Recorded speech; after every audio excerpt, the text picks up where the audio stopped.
नमस्कार। स्वागत है आप सभी का हमारे चैनल में, जॉन एक्स में।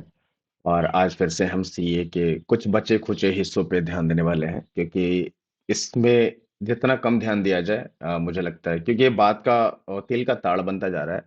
धीरे धीरे लोग बिना मतलब के, किसी के पास कोई जवाब नहीं है, फिर भी विरोध कर रहे हैं।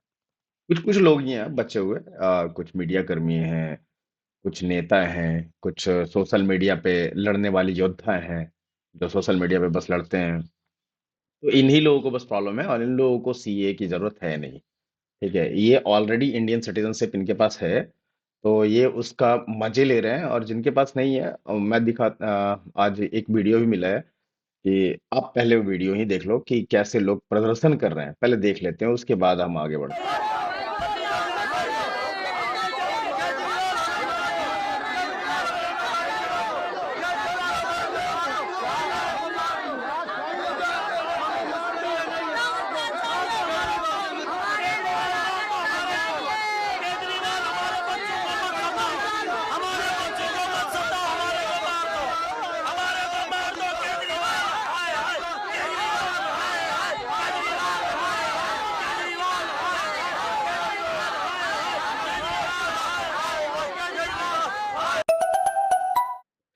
ये पीटीआई का कवर किया हुआ एक छोटा सा रिपोर्ट था, जिसमें कुछ लोग आके केजरीवाल के घर के सामने प्रदर्शन कर रहे हैं कि हमारे बच्चे को जीने दो, हमें मार दो, ब्ला ब्ला, बाकी जो चीज चल रही है। अगर सिटीजनशिप मिल रहा है, केजरीवाल जैसे कि वो विरोध कर रहे हैं कि ये आ जाएंगे, हमारे राष्ट्रीय सुरक्षा का विषय है, आपके घर के आगे झुग्गी झोपड़ी लगा लेंगे, आपको परेशानियां होंगी, और बाकी चीजें कि रोजगार नहीं है। सॉरी, रोजगार नहीं है, हमारे रोजगार छीन के उन्हें दे दिए जाएंगे। तो उनके ऊपर तो मतलब उनका तो, वो आईटी से निकले हैं, और बाकी चीजें, तमाम चीजें जानते ही हैं, सारे लोग जानते हैं कि हाँ बहुत पढ़े लिखे हैं। लेकिन हिसाब में थोड़े से कच्चे लगते हैं मुझे, हिसाब में ना थोड़ा राहुल गांधी वाला उनका ये है। ये लोग जो जाके वहां बैठे हैं, ये ऑलरेडी आ चुके हैं देश में। ठीक है, अगर देश की सुरक्षा का विषय है, देश की आंतरिक सुरक्षा का विषय है, या सुरक्षा का विषय है, तो सरकार ऑलरेडी इन पे कार्रवाई करना शुरू कर देती। अरे आज नहीं आया है, मनमोहन सिंह के सरकार में भी ये बातें हुई थी कि इन्हें नागरिकता देनी चाहिए। जिस समय अटल बिहारी वाजपेयी प्रधानमंत्री थे, उस समय भी हुई थी कि नागरिकता इन्हें देनी चाहिए। आज जब नागरिकता मिलने का कानून आ चुका है, सीएए लागू हो चुका है, तो केजरीवाल जी का अलग अलग तरीके, केजरीवाल का एक और चीज है कि पहले बहुत सारी चीजें ना वो ऐसे बोल जाते हैं ना कि जिसका कोई सेंस नहीं बनता। ठीक है, बहुत सारे मुद्दे ऐसे खड़ा करना ताकि उनके ऊपर से जो सवाल, उनके लिए जो सवाल आती है आम जनता के पास, या किसी पॉलिटिकल पार्टी के पास, या टीवी चैनल के पास, टीवी चैनल के पास, तो वो उन चीजों पे ध्यान ना जाए किसी का। ठीक है, तो वो ऐसी ऐसी चीजें बोलते रहते हैं। अभी ईडी का समन उनको लगातार गया है, ईडी के समन में हाजिर नहीं हुआ है वो। ठीक, तो जब ईडी के समन, आप जब इतनी ही देश की चिंता है सर आपको, तो आप जाओ ना सर। ईडी तो सरकार मतलब अपने देश की चीज है ना, वहां जाओ, आप एक बार बैठो, बातचीत तो करो। आप तो डर डर के भाग रहे हो, आप तो कट्टर ईमानदार पुलिस हो। आधी ईडी ने, आधी जो भी आपका कैबिनेट है उसे जब्त कर रखा है अंदर बिहाइंड द बार। ये चीज है। अब इसके ऊपर एक और अमेरिका के तरफ से, उनके स्टेट डिपार्टमेंट के तरफ से एक वीडियो आया है कि देख लेते हैं। पहले तो ट्वीट देख लेते हैं उनका कि ट्वीट क्या कहता है। ट्वीट कहता है कि हम इस जो नया सिटीजनशिप अमेंडमेंट एक्ट जो है, सिटीजनशिप एक्ट जो है, जिसे अमेंड किया गया है, जो अभी लागू होगा इंडिया में, उसे क्लोजली मॉनिटर करेंगे। अब यही करने के लिए बच गए हो तुम।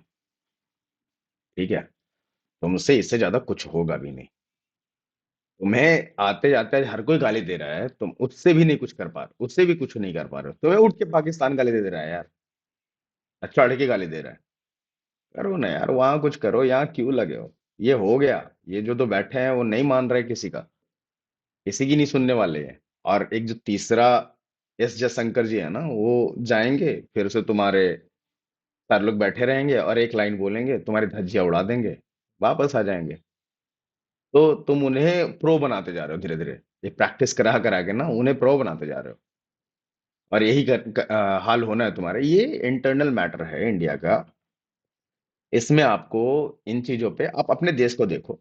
आपके यहाँ नशा करने वालों का ऐसा जॉम्बी बन के घूमने वालों की कमी नहीं है। वहां देखो कि आपके सिटीजन्स का क्या हाल है। आपने अभी अभी 1,40,000 लोग, कुछ 40,000 के आसपास अपने देश से लोगों को बाहर निकाला है, क्योंकि इलीगल इमिग्रेंट्स थे वो आपके देश में। हर देश, हर एक कंट्री यही कर रहा है। अगर हम पूरे वर्ल्ड में जाएं, तो कोई भी कंट्री हो, चाहे यूके हो, यूएस हो, फ्रांस हो, पूरा उधर यूरोप ले लेते हैं, पूरे यूरोप, पोलैंड तो इमिग्रेंट्स आने नहीं देता है। और वो सीना चौड़ा करके कहता है कि हाँ हमें नहीं चाहिए, हमारे यहाँ शांति है, कोई बम ब्लास्ट नहीं हो रहा, कोई उल्टी सीधी चीजें नहीं हो रही। तो इन सब चीजों को जब आप से लेके आओगे कि नहीं नहीं इंडिया ऐसा कुछ कर रहा है, तो हम इसे क्लोजली मॉनिटर करेंगे। नहीं करने की जरूरत है भाई, हमारे पास तुमसे अच्छे संसाधन हैं, लोग हैं, और टेक्नोलॉजी भी अच्छी है अब तो। ठीक है, अब हमारे पास बहुत अच्छी टेक्नोलॉजी है। हम कोविड के टाइम में भी हमें कागज लेके नहीं घूमना पड़ता था, हमारे फोन से ही काम हो जाता था। तुम्हारे यहाँ टाइम लगता था। एक तो तुम मत करो, अब हमें बोलो, हम कर लेंगे तुम्हारे यहाँ मॉनिटर क्लोजली कितना करना है। और थोड़े दिन रुको, कोई ना कोई इंडियन वहां पे बैठ ही जाएगा। ऐसे भी तुम्हारे मार्केट पे तो इंडिया का ही राज है। इनका ही वीडियो भी आए, वीडियो देख लेते हैं क्या कहते हैं वीडियो में। वीडियो में भी यही सेम बातें कही गई है, आप सुन लो एक We are bar. concerned about the notification of the Citizenship Amendment Act on March 11. We are closely monitoring this act, how this act will be implemented. Respect for religious freedom and equal treatment under the law for all communities are fundamental democratic principles. Daphne, and then we'll. तो sir, अब ये करके आपको क्या, चलो मैं मान लिया आप क्लोजली मॉनिटर कर भी लेते हो, फिर क्या होगा? फिर क्या होगा? अभी आपने कुछ दिन पहले जो ये पन्नू है, खालिस्तानी खालिस्तानी टेररिस्ट, उसे आपने कहा कि हाँ हाँ इसकी जान जान को खतरा है और इंडिया इसके पीछे पड़ा है। निज्जर को मारने वाला कनाडा आपका भाई। भाई इसलिए बोल रहा हूँ क्योंकि फाइव आइज करके एक इंटेलिजेंस है। वो इंटेलिजेंस 5 अलग अलग देशों को मिला के साथ में काम करती है, इसलिए उसको फाइव आइज कहते हैं। तो जब कनाडा में निज्जर मारा जाता है, तो वो कहता है कि इसके पीछे इंडिया का हाथ है। जस्टिन ट्रूडो, जिन्हें जस्टिंदर भी आजकल कहते हैं लोग, तो वो कहता है कि इसमें इंडिया का हाथ है। ये लगे हाथ पन्नू वहां बिलबिला रहा था। अमेरिका ने कहा हाँ हाँ बात सही है। इंडिया ने बस एक ही काम करा, बोल दिया प्रूफ दे दो और हम छोड़ दें, हम मान जाए कि हाँ हमारी गलती है या हमने ऐसा कुछ करा है। आपने वो भी नहीं दिया। जियो पॉलिटिक्स वाली बात पे आएंगे हम, अभी तो इंटरनल मैटर था हमारे देश का, तो हम पॉलिटिक्स पे सिर्फ बात कर रहे थे कि क्या हो रहा है नहीं हो रहा है। जैसे लगता है कल कल एक वीडियो देख रहा था मैं, तो उसमें एक बच्चा था जो बैठ के ज्ञान दे रहा था कि कैसे, वही सेम केजरीवाल वाली पढ़ाई, किताब जो केजरीवाल ने स्क्रिप्ट लिखी है, सेम स्क्रिप्ट वो छाप रहा था कि लोग आएंगे, 2 से 3 करोड़ लोग आएंगे, तुम्हारी रोजगार छीन लेंगे, ये कर लेंगे, वो कर लेंगे। ऑलरेडी आए हुए हैं भाई साहब, ऑलरेडी आए हुए हैं यहाँ। अगर आप ये देखो कि जो रोहिंग्याज बसाए हुए हैं देश में, उन्हें 10, अमानतुल्लाह खान आम आदमी पार्टी के विधायक हैं, वो उन्हें 10,000 रुपए पर हेड, फ्री बिजली, फ्री पानी, राशन, सब कुछ दे रहे हैं। तो केजरीवाल का तो सबसे सबसे बड़ा, उनका उनका भी कुछ वैसा ही मेंटेलिटी है। एक्चुअली उनका अपना राजनीति कुछ है नहीं। जब तक ईडी वाला गेम चल रहा था, हेमंत सोरेन जैसे चल रहे थे, हेमंत सोरेन के रास्ते पे चल रहे थे कि हेमंत सोरेन ने 6 बार वापस करवा दिया था ईडी का सामान, नहीं गए थे तो हम भी नहीं जाएंगे। अब भैया हेमंत सोरेन चले गए ईडी के पास, वो तो चले गए अंदर। अब लग गए, बच गए आप इधर उधर उड़ रहे हो, आपके ऊपर भी जाल डाला जा रहा है, लेकिन आप अभी बचे हुए हो। अब देखो कब आप जाते हो अंदर। ये ममता बनर्जी वोट बैंक, जैसे ममता बनर्जी का वोट बैंक इकट्ठा किया गया है बंगाल में, बाहर से लोगों को बुला के, वर्मा, बांग्लादेश, ये सब, म्यांमार, इन सब से जो बुलाए हैं रिफ्यूजीज जो आए हैं, उन्हें Aadhaar card, ration card, voter ID card, ये सब बनवा के एक हिंदुस्तानी इंडियन सिटीजन बनाने का जो तरीका ढूंढा है उन्होंने, फिर वो बाद में उनका वोट बैंक बन जाता है। सेम ये भी सोच रहे हैं। अमानतुल्लाह ने, वो वक्फ बोर्ड के मेंबर भी हैं वो शायद, तो अमानतुल्लाह ने एक जगह पे अच्छा सा बाड़ा बना के उन्हें रखा हुआ है, और उन्हें जो भी जरूरत की चीजें हैं वो फ्री में मिलता है। तो सर जो फ्री में दे रहे हो, आप कह रहे हो नौकरी आपकी चली जाएगी, आपके लिए जो चीजें हैं वो उनको दे दी जाएगी, तो जो अभी आप दे रहे हो वो कहाँ से दे रहे हो? पैसे कहाँ से आ रहे हैं? 10,000 पर हेड कैसे दे रहे हो आप वहां?